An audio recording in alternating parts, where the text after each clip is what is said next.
இந்திய நாடாளுமன்றத்தில் அதிகாரமிக்க பதவிகளில் முக்கியமான இடத்துல இருக்கும் சபாநாயகர் பதவிக்கான தேர்தல் நாளை நடக்க இருக்கு.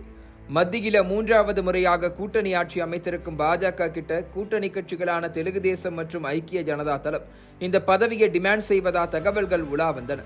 இந்த நிலைமையில தான் ஆந்திர மாநில பாஜக தலைவரும் சந்திரபாபு நாயுடுவுடைய நெருங்கிய உறவினருமான புரந்தேஸ்வரிய பாஜக சபாநாயகராக திட்டமிட்டதாக கூறப்பட்டது. ஆனா சபாநாயகர் தேர்தலுக்கான வேட்பாளரா அறிவிக்காமலே தாமதம் செய்தது.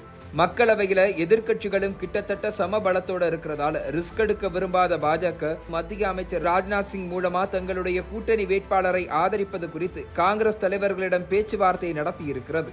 இந்த பேச்சுவார்த்தையின் போது ராஜ்நாத் சிங்கின் கோரிக்கைக்கு காங்கிரஸ் சமாஜ்வாதி கட்சிகள் உடன்பட்டு இருக்கின்றன. ஆனா ஒரு கண்டிஷனையும் வச்சிருக்காங்க. அதாவது பாஜக போட்டி இல்லாம சபாநாயகரை தேர்ந்தெடுக்கணும்னா துணை சபாநாயகர் பொறுப்பை எதிர்க்கட்சிகளுக்கு கொடுக்கணும்னு டிமாண்ட் வச்சிருக்காங்க. இந்த நிபந்தனைக்கு ஒத்துக்கிட்டா சபாநாயகர் வேட்பாளரை ஆதரிக்கிறோம்னு உறுதி கொடுத்திருக்கோம்னு ராகுல் காந்தியும் பேட்டி கொடுத்திருந்தாரு. ஆனா அவர் பேட்டி கொடுத்த சில நிமிடங்கள்ல காங்கிரஸ் எம்பி கொடிக்குன்னில் சுரேஷ் சபாநாயகர் பதவிக்கு வேட்புமனு தாக்கல் செய்திருக்காரு. கேரளாவில் இருந்து 8 முறை எம்பியாக தேர்வு செய்யப்பட்ட சுரேஷ் தான் தற்போதைக்கு மக்களவையுடைய மூத்த உறுப்பினர்.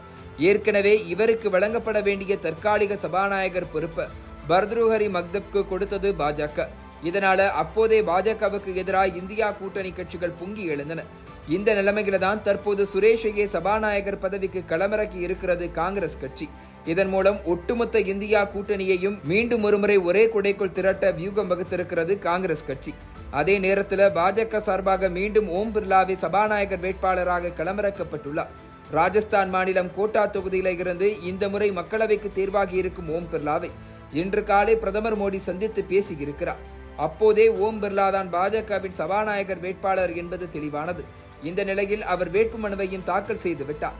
சுதந்திரத்திற்கு பிறகு 1952, 1976 ஆகிய 2 முறை மட்டுமே இந்தியாவில் சபாநாயகர் பதவிக்கு தேர்தல் நடந்திருக்கிறது.